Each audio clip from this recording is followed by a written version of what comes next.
احنا اخترنا ندخلوا تحت جناح الجزائر، نحكيو كسياسة الدولة. ظلينا طيلة عقود بما فيهم العشرية السوداء رغم الخبص والهزان والنفضان اللي صار مع منصف المرزوقي بتصريحات عشوائية، أنه نبقاو في موضوع جبهة البوليزاريو والصحراء الغربية ملازمين الحياء، موضوع ما نقربوش منه، لأنه مش تقرب منه يا مش تغشش الجزائر يا مش تغشش المغرب. سيدنا السلام عليكم، مرحبا بكم معنا في حلقة جديدة. هذه الحلقة خواتاتي غادي نتناولوا من خلالها تضايق الإعلام التونسي والنشطاء التونسيين من التدخل السافر للجزائر في الشؤون الداخلية لتونس. كيأتي هذه الحملة الإعلامية والضجة اللي أثارتها تونس على إثر التدخل السافر في الشؤون الداخلية للجمهورية التونسية من طرف الكبرانات العسكر الجزائري اللي كيدخلوا في كل كبيرة وصغيرة في الشقيقة تونس، بحيث أن كانت تداول واحد المسؤول جزائري على أن تونس يعني مقبلة على التطبيع مع إسرائيل، وندد هذا المسؤول الجزائري على السياسة التونسية وقال على أن تونس يعني غادي تدخل لنا الصهاينة إلى الحدود الجزائرية، شأنها شأن المغرب، وتذكر في مواضيع ودخل في مواضيع أخرى تهم الجمهورية التونسية، إلا أن التوانسة ضاقوا ذرعا بهذه التدخلات ديال المسؤولين الجزائريين في تونس، وعني وضايقوا بزاف، وكان ردود فعل ديالهم قويه. واحد البلاطو يعني انفجر بسبب الغضب التوانسه من التدخلات الجزائريه، وقال على ان تونس دوله مستقله حره ما تسناش املاءات من الجزائر، فتونس ضاربه في القدم، ما تجيش دوله عاد تاسست ب أسسها الاستعمار الفرنسي سنة 1930 وتجي وتحكم في تونس الإمبراطورية الضاربة في التاريخ. خواتاتي ما نطولش عليكم، خليكم تشوفوا هذا الحوار الشيق اللي في حقيقة كينم على واحد الغضب كبير ديال الاشقاء التوانسه من تصرفات العسكر الجزائري. ما نطولش عليكم خوتي، نخليكم تشوفوا هذا الموضوع، ولكن ما تنسوش انكم تدعمونا بالاشتراك في القناه، وكذلك الضغط على زر الاعجاب، وتخلوا لنا كذلك الاراء ديالكم في التعليق، والى اللقاء في حلقه قادمه ان شاء الله. السيد نبيل عمار وزير الشؤون الخارجيه والهجره التونسيه بالخارج ادى زياره الى الجزائر نهار الاربعاء 16 اوت كمبعوث خاص محملا برساله من سياده رئيس الجمهوريه قيس سعيد الى فخامه رئيس الجمهوريه الجزائريه الديمقراطيه الشعبيه السيد عبد المجيد تبون. وقد حظي السيد الوزير بمقابله فخامه الرئيس الجزائري يعني قابله، حيث ابلغه خالص تحيات أخي مكتوبة بالتالي أخي سيادة رئيس الجمهورية قيس سعيد، وتأكيد حرصه على مزيد تمتين أواصر الأخوة والتعاون بين البلدين الشقيقين وكلام هذاك الكل. وترافق هذايا شوفوهم معنا الصور، صورة عبد المجيد تبون وقيس سعيد ثم وزير الخارجية التونسي، وهذاك اللي معه وزير الخارجية الجزائري.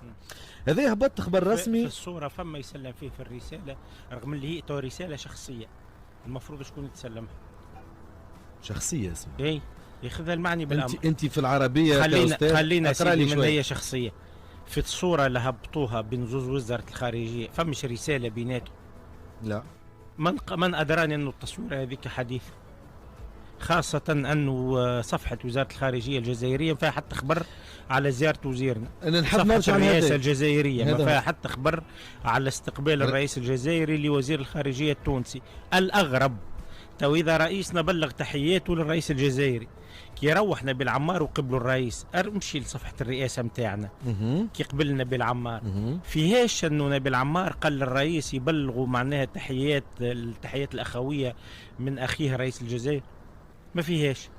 كيفاش واحد يعني بعث السلام؟ ما هو على الأقل إذا حييتم بتحية ما فردوا بمثلها وبأحسن منها. وتناول اللقاء هذه صفحة رئاسة الجمهورية نتائج الزيارة التي أداها السيد وزير الشؤون الخارجية للجزائر، حيث أكد رئيس الجمهورية مجددا على العلاقات التاريخية بين الجزائر وتونس وعلى الحرص المتبادل على مزيد تطويرها، لأن تاريخنا كالعادة تاريخنا واحد وحاضرنا واحد ومستقبلنا لا يمكن أن يكون إلا واحدا ومشتركا. كما تطرق اللقاء إلى مشاركة تونس في الاجتماع الذي سينعقد موفى شهر أوت فما حاجة ناقصة بجنوب أفريقيا. المفروض الوزير جاء من الجزائر، المفروض أول حاجة يتم إبرازها اللي هو جاء محمل أيضا بتحيات يعني أخيه الرئيس الجزائري. هذه ما قالهاش معناه. أنا ماذا بيا شوف، ما احناش رانا رسلة متاع معيس، نتفقوا على هذه. ما احناش يعني قوم قيفوا اجلسوا، ما بعنا لكمش البلاد. انكم تحكموا ما يعنيش انكم تسوقونا، ما يعنيش انتم تتكلموا واحنا نقولوا صدق الله العظيم. فما غموض، فما حاجة غير واضحة. الرئيس هبط يمشي في الاسواق للمرة الالف هيك بالصدفة، يقف مع جزيرية ويعاود يقول لهم علاقات تاريخية بالصدفة. يزينا من علاقات تاريخية والمصير مشترك وواحد. في الواقع شو اللي عملتوه؟ جديتوش حاجة تدل على انه مصيرنا مشترك. هتقولوا لنا وهالضربين اللغة متاع مشى يعني على التطبيع وعلى خاطر جا شخبوط كله متاع ناس ناس فاضية شغل.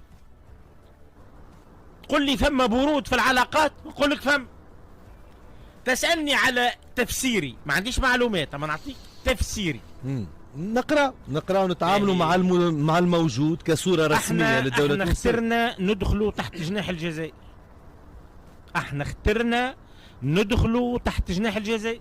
تحكيوا كسياسة الدولة. ظلينا طيلة عقود بما فيهم العشرية السوداء، رغم الخبص والهزان والنفضان اللي صار مع منصف المرزوقي بتصريحات عشوائية، أنه نبقاو في موضوع جبهة البوليزاريو والصحراء الغربية ملازمين الحياء.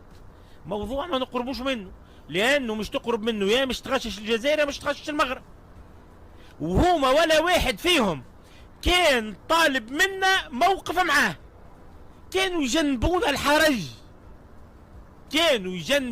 الحرج. صارت في العشرية اللي فات بعض المحاولات متاع إحراج من هذا الطرف أو ذاك، باش يصدر منا موقف يفهم منه اللي احنا نساندوا الجزائر في موقفها من الصحراء الغربي أو المغرب، وكنا ديما حذرين في هذا. جينا مع قيس سعيد وارتكبنا الخطأ الذي لا يغتفر. ايش ما دخلنا تو تجيش تونس تكون قاعدة تجي تعطي راي مثلا المغرب عنده نزاع مع اسبانيا على سبتة ومليلة. المغرب تعتبرهم معناها يعني زوز يعني اراضي مغربية عندهم 500 سنة تحت السلطة الاسبانية، ولكن هم في ادبياتهم يعتبروهم اراضي مغربية. تجيش انت تونس توا تفتي تحشي خشمك في الموضوع هذا، ما عندك حتى مصلحة. يعني موقفك لا يفيد المغرب ولا يضر اسبانيا، ما تعطيش غير. جينا احنا ورطنا رواحنا، ترتب عليه اللي اليوم مع الناس سفير من المغرب والمغرب سحبت سفيرها من تونس. شو اثاره على العلاقات بين الزوز بلدان؟ مانيش مختص في الاقتصاد، ما ينجم يكون موضوع للنقاش. ربحناش حاجة بالبرود في العلاقات مع المغرب، ما ربحنا حد شيء. انا ما قلتش خسرناش، اما على الاقل ما ربحنا شيء. الجزائر ولات تتصرف على اساس الجزائر تحب ترجع لدورها الاقليمي. الجزائر دولة عظمى في المنطقة، دولة عظمى افريقيا وعربيا، هذا لا نقاش. عندها وزن، قوة اقتصادية بفضل ثروة البترول والغاز، قوة عسكرية، عندها في تاريخ الدبلوماسي كان عندها دور نشيط في حل يعني ازمات يعني على المستوى العالم. اليوم تحب ترجع تلعب الدور هذا بشكون؟ مش تبدا دور في ليبيا مثلا، في مالي، في تونس. تذكر انت ميلوني وهي مع رئيس الجزائر في هيك الندوه الصحفيه وحكينا في الموضوع، قالت تحدثنا عن الوضع في مالي وليبيا، عن الوضع في تونس. تبون ايضا في إيطاليا نفس الشيء الوضع في تونس. الجزائر قدمت نفسها للاتحاد الأوروبي على أساس أنه هي الضامن. هذه تونس اللي توا في وضعها وبعد 25 جويلية ناس معها وناس ضد هالمسار هذا متاع العلو الشاهق، وإلا مش يهزنا للهاوية. هي على أساس هي الضامن، وتترى تصريحات تبون التي تواترت على تونس، وكنا شيخين يقصوا فيها التوانسه ويبارتاجيوها وكيفاش يحكي على تونس وما يسمح لحتى دولة باش تتدخل في تونس. هذا هو الصورة اللي باعتها الجزائر لشركائها الأوروبيين، أن هي آني كفيلة تعدوا بياني فيما يتعلق بتونس. ايش يعمل قيس سعيد؟ وهذه ضريبة عدم الخبرة وإبعاد من يهم الأمر. سي قيس سعيد مش جاي عليه ميلوني بالحد وبالثلاثة، وجاءت رئيسة المفوضية الأوروبية والوزير الأول الهولندي، تم إبرام مذكرة تفاهم ما يعرف حتى حد شكون اللي ناقشها، وضحكوا علينا. من يحبوا يعرفونا نحبوا الكلام الكبير، التقارب بين الشعوب. بربي من اللي تصحت مذكرة التفاهم صارتش حاجة. تحس انت تبدلت حاجة في حياتنا؟ وزير الخارجية ما كانش لنا، صححنا مذكرة تفاهم مع الاتحاد الأوروبي. الجزائر شقت روحها، قيس سعيد جاب على لوحة، هي تحكي مع الأوروبيين على أساس تعدوا بياني وانا الضامنة وانا الكفيلة قيس سعيد تكي على جنب ومشي يعمل مذكرة تفاهم دون أدنى تشاور مع الجزائر. تو قاعد نوصف، مانيش قاعد نعطي في رأيي هل كان يلزم يشاورها أو لا. النتيجة الحتمية هو البرودة لا ترى فيه. أنا ما نحبش نقول لك اللي صار يعني فيه إهانة، أما نخلي لمن يهمه الأمر هو يفسر للتوانسة. إذا يعتبر أن التوانسة شعب جدير بالاحترام ويلزم يفسر له. رئيس علاش ما نفسروش لأنه احنا ما عندنا حتى في إطار الشفافية. أنا شفافية علاش ما نفسروش؟ احنا ما عندنا حتى قيمة عند حكامنا، حتى قيمة. فلس منقوب ما نسووش هذيك الكلام.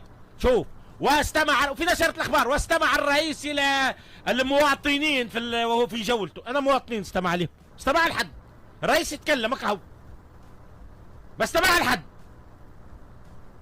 يقولون رئيسنا يبعث جواب لرئيس دولة أخرى، عبارة يعني يبعث لك جواب ما تقبلش أنت، معناها السيد اللي بعثت معاه الجواب إيش معناه؟ وبعثت لك أني تحياتي، ما جاوبني على تحياتي على الأقل. ولا رجع رسالة، لا يقبلوا لا يرجع رسالة لا يبلغوا تحيات، ايش معناها؟ فسرونا نشاط. شوف معناتها فما أنشطة في دبلوماسية. وينو المحللين الكرانيكا اللي جبدوهم من الفريقوات باش يحللوا ويحكيوا، وينهم؟ والحقيقة هذايا المواطنين تعملوا طلع على صفحة رئاسة الجمهورية الجزائرية، صفحة وزارة الخارجية الجزائرية، صفحة رئاسة الحكومة الجزائرية، حتى نشاط. حتى نشاط معناها لا إشارة، مش تحكي على حتى إشارة لا بالهمس ولا بالتصريح ولا بالتلميح أن وزير خارجيتنا مشى الجزائر. لا أثر لهذه الزيارة، لا أثر لها رسميا. هوني نحكي رسميا، راك نقول لك الكلام هذا مش أني فرحان ولا متشمت، لا. أما أنا أدعو اللي يسمعنا واللي تسمع فينا إلى التفكير، ما تخلي حتى حد يفكر في بلاستيك. شو اللي صاير لينا توا؟ علاش هن وتحقدرنا وتمرمدنا للدرجة هذه؟ علاش نشدوا صفوف على الخبز؟ علاش تكذبوا على التوانسة تقولوا الفارينة موجودة وثم محتكرين ومضاربين، وبعد نمشي للكوجة في العاصمة في المنزه التاسع تحب نسميها لك بالاسم نسميها لك مسكرة، يقول لي ما فماش فارينة، وسألت في صفاقس ما فماش فارينة. فما أزمة سيولة، الدولة عاجزة أن تخلص الشحنات اللي توردها من الفارينة من برا.